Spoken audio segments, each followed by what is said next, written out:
with singular or plural nouns, we only use the word the.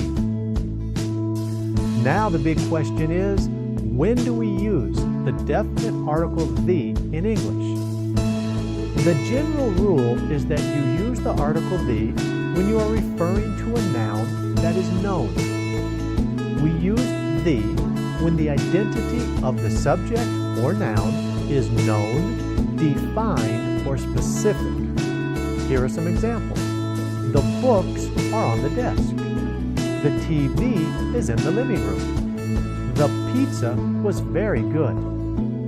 All those examples refer to specific things that are known. The video will now stop, and you will have an activity to practice using the article the.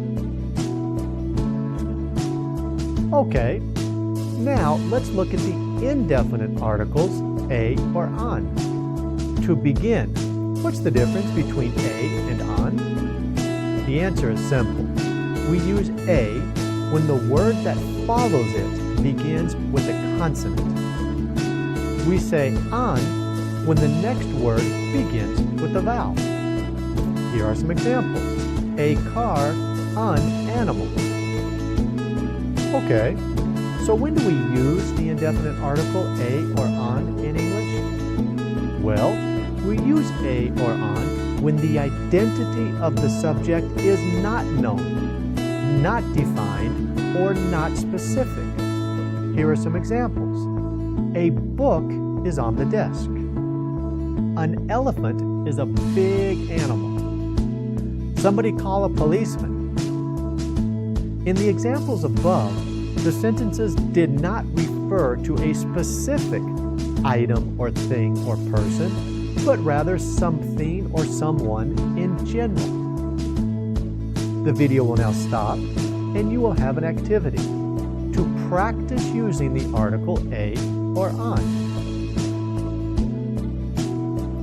So, the biggest thing to remember is that the word the refers to something or someone specific, and the words a or on refers to something that is not specific. Do you understand the difference between the following sentences? I would like to eat an apple, or I would like to eat the apple on the table. A horse can run very fast. The horse in the field can run very fast. When we specify or know the subject, we use the. But when we speak about a subject or noun in general, we use a or on. Congratulations! Now you know how to use the articles the, a, and on. I will see you back here again for the next lesson. Good luck!